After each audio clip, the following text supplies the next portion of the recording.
Ito na, nanapan ko rin. Yan. Alam ninyo, ang tungkol kay Jesus na taga Nazaret at kung paano pinili siya ng Diyos at pinuspos ng Espiritu Santo at ng kapangyarihan, alam din ninyo na pumunta siya sa iba't ibang dako upang gumawa ng kabutihan sa mga tao at pagalingin ang lahat na pinahihirapan ng Diablo. Nagawa niya ang mga ito sapagkat kasama niya ang Diyos. O di po ba? Tama po yun. Bakit tayo ngayon ay kahit naghihirap tayo ngayon sa financially man, sa amo man, sa kapatid man, sa asawa man, etc. Kung ang Panginoon ay sumasa inyo, alam niyo po, ma-overcome po natin. Totoo po yun yung pagka ang Espiritu ng Panginoon ay sumasa atin talaga. Kahit saan po tayo pumunta, alam niyo, andun yung grace. Alam niyo po yung grace na tinatawag yung kahit ang dami-dami mong problema, ang dami-dami mong suluhin, andun pa rin yung grace po kasi nga, alam mo na hindi ka nag-iisa. Kaya sabi nga dito, nagawa niya iyon ang mga ito sapagkat kasama niya ang Diyos. Ibig sabihin, pag kasama natin talaga ang Diyos, mga kapatid, walang sinabi ni Lord na bigyan tayo lagi ng pera. Ang sabi lagi na kasama niya ako. Wala siyang sinabi noon. Wala pong promise na gano'n ang Panginoon. Ang sabi lang niya, kasama niyo ako. Ito. So, dito yung aking may dadagdag lang ako dito. Hindi ko na siya habaan kasi mahaba pa siya sana. Ito na lang ang aking isi-share.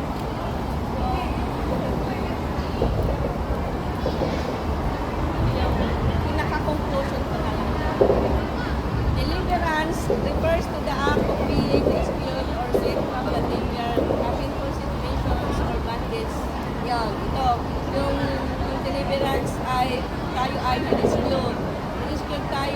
Nirescue tayo ng Panginoong Hesus para tayo ay mawala sa ating bondage. Kakatulad nito, anointed or chosen one. Ito po yung lagi nating tatandaan. Pagka ang Espiritu ng Panginoon ay sumasay sa atin, ito nagkakaroon po tayo ng ganitong gift. Ito po siya. Ang una po ay ang wisdom.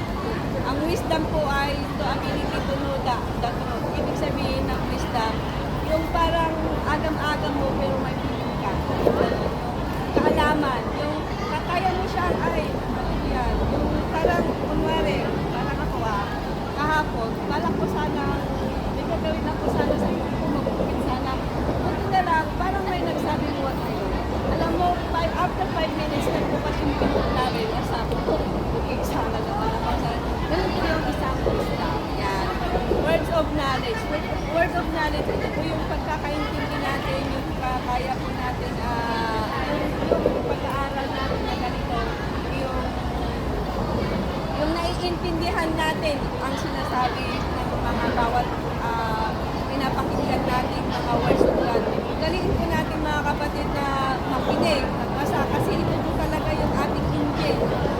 Alam niyo yung lampara, kung walang oil doon, yun yung ilaw. Ganun po sa spiritual. Kung hindi po tayo magbasa ng magbasa, wala po tayong gagawin kundi magbasa, makinig, at i-apply siyempre.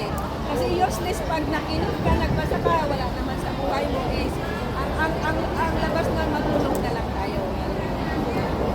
Faith is, faith is not absence of prayer, but even answer. Ibig sabihin, ito yung pagmananampalataya. Ito po yung tips pag may Holy Spirit ka, na mayroon ka, ito yung number 1 is wisdom, word of knowledge, faith, yun, yung pananampalataya mo. Ang pananampalataya po talaga is yung katulad ko, sabi ko kailan kaya ako babayaran. Matagal ko ng kaibigan, sabi ko yun. Pero I still waiting pa rin. Yun yung tinatawag na faith. Yung healing.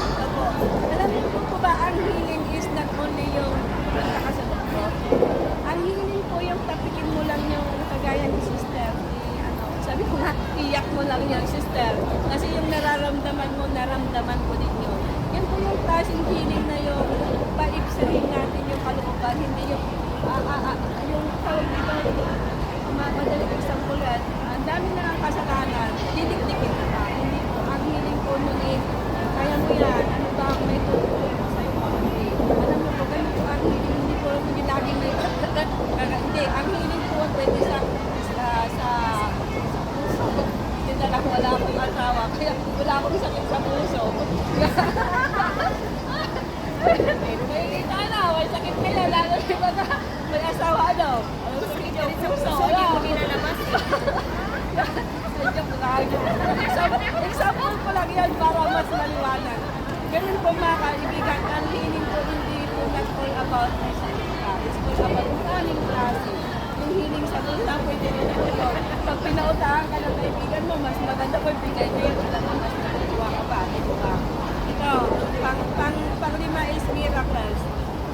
Miracles is, ako hindi ko magawa miracles eh. Kasi ang nakakagawa lang ko pero as of now may nakikita ako bilang pero secret lang. Prophecy, ito. Ang prophecy po ay yung, iba yung sabi nila kasi prophecy yung bukas. Ang prophecy po yung talagang yung sinasabi mo yung katotohanan. Yung ibang tool po kasi nang nag-i-interpret na ay bukas magbutaw na ang mundo. Hindi po. Ang prophecy po ay kaya mo siyang ay bukas ganito, gano'n. Yung katotohanan po ang ibig sabihin ng propesya.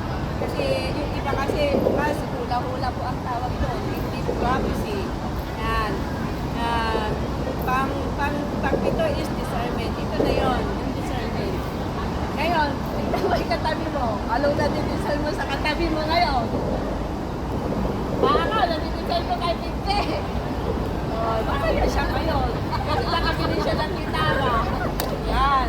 Yan po yung discernment. Yung parang nakukuha mo yung isang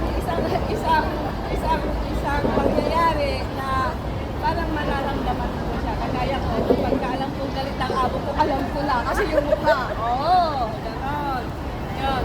Yung tongues, ayan, pagka binigyan po tayo ng tongues, alam niyo po yung gamit ng tongues, pwede po yan sa music, sa evangelism, sa marami pong magagamit pero ang tongue din po ang pwedeng pumatay.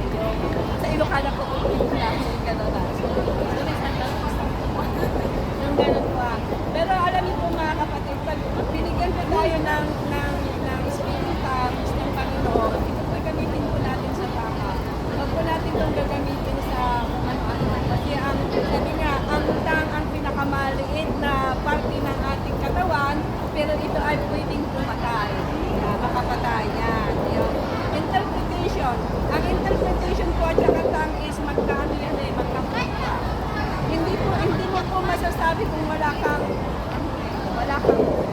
tongue ang interpretation. Kailangan po magkasama yung interpretation at yan.